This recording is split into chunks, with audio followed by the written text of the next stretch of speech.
Now for the summary of Module 12, the WLAN concepts of the Bridging SRWE course. So we tackle on the introduction to wireless. So we tackle the top types of wireless networks. We have 4, the WPAN, WLAN, WMAN, and W1. So it depends on the size or range. So for example, you have the WPAN, the wireless personal area networks. So it uses usually for 20 to 30 feet. We also have the WLAN, so it covers the medium-sized networks. So they also have the WMANs, so it provides wireless service over a larger geographic area, suitable for providing wireless access to metropolitan city or specific district. And then for the W1's wireless wide area networks, it is suitable for national and global communications, so it's across the globe.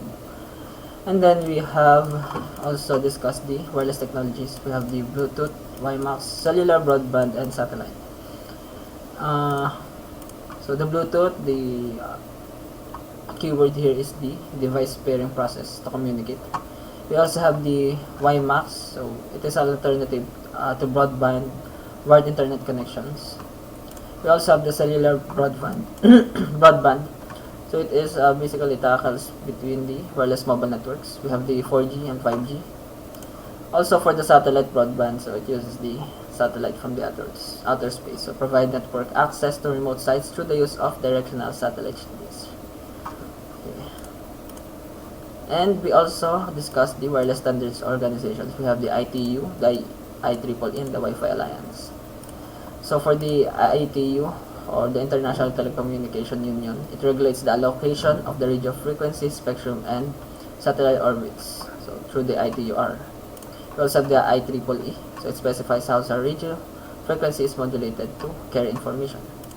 And then we also have the Wi-Fi, so it's a global non-profit industry trade association devoted to promoting the growth and acceptance of WLANs.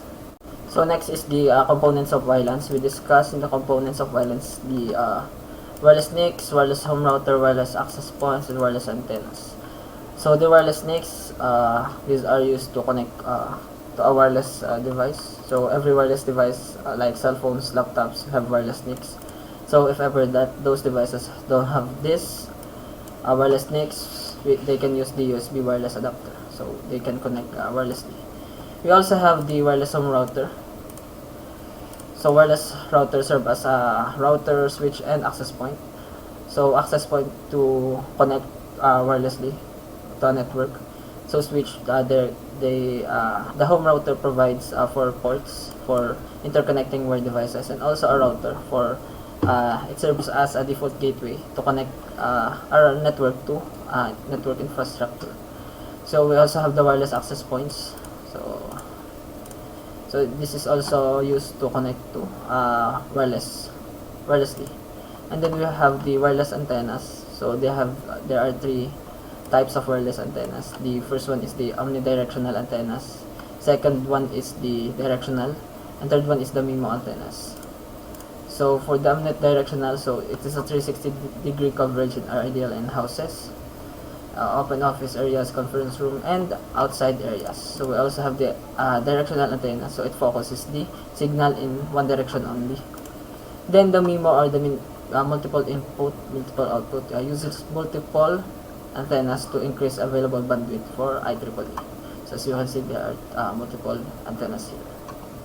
So in the WLAN operation, we talk about the wireless topology modes, which are the ad hoc mode, infrastructure mode, and tethering. So ad hoc mode is when the 2 devices connect wirelessly in a peer-to-peer manner. So infrastructure mode is when it consists of router. It uses router or wireless access points.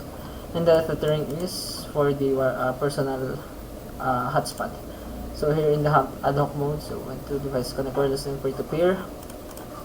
Infrastructure mode, so wireless interconnect via wireless router or access points.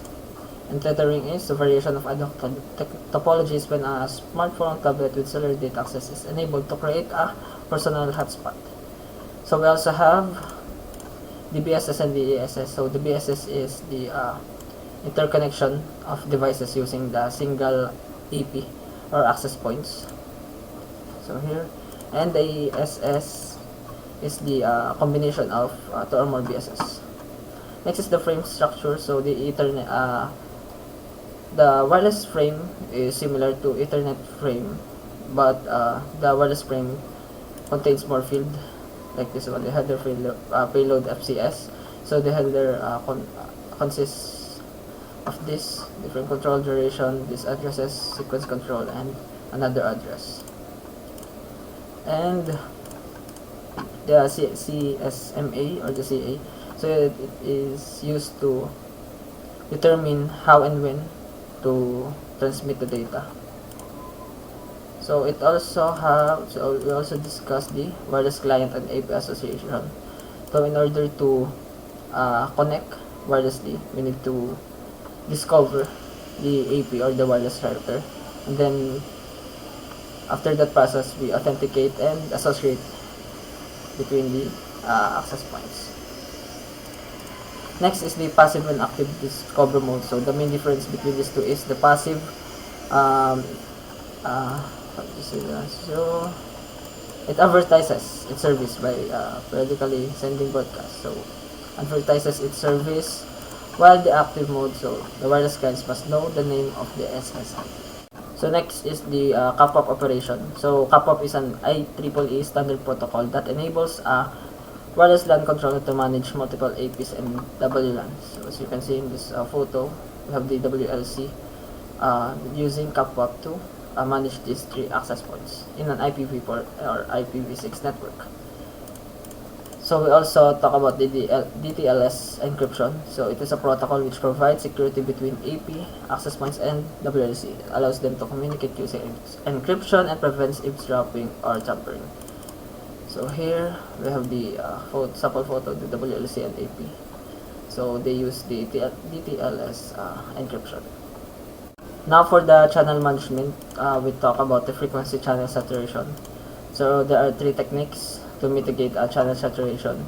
So we have the DTSS, the direct sequence spread spectrum, FHSS or frequency hopping spread spectrum, and OFDM or orthogonal frequency division multiplexing. So the difference between these two is, so it is a technique to spread the signal over a large frequency band. So as you can see, this original signal now changed into this signal which is on the larger band. Next is the frequency hopping spread spectrum. So it relies on spread spectrum methods to communicate. It transmits radio signal by rapidly switching a carrier signal among many frequency channels. So the main the keyword here is the rapidly switching a carrier signals among many frequency channels. So as you can see, there are channels hopping. Also the OFDM, so this is a subset of frequency division multiplexing in which a single channel uses multiple subchannels on adjacent frequencies. So as you can see in this photo, we have the channel and the subchannels here. So for the WLAN threats, attackers can be generated by outsiders, disgruntled employees, and even unintentionally by employees. Wireless networks are specifically susceptible to several threats, including the interception of data, wireless intruders, denials of service attacks, and rogue APs. So interception of data, so our data should be encrypted. Wireless intruders, there are some unauthorized users wanted to access our networks. So also the DOS attacks. So it can be resulted from improperly configured devices, malicious user intentionally interfering with the wireless communication, and accidental interference. So for the rogue access points, so the access points are connected to corporate network without explicitly authorization. So as a result, the access points, the attacker captures all the frame packets.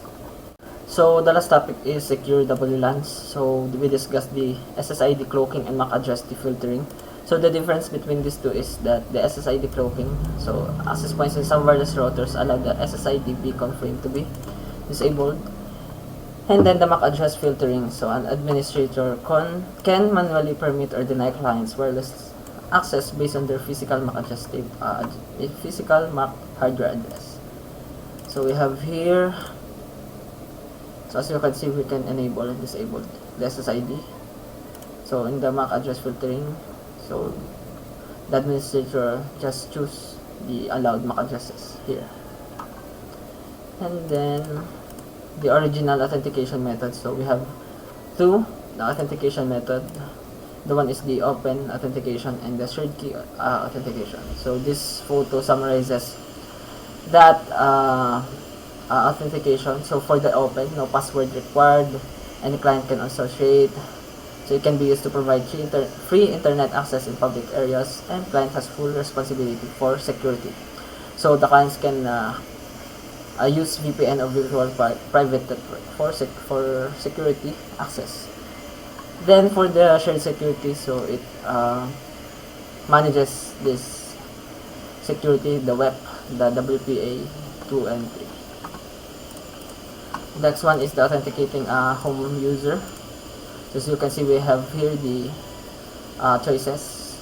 Personal, enterprise. So personal is used for commonly used for home networks, and enterprise is obviously for enterprise networks. So they use different level of security. Oops.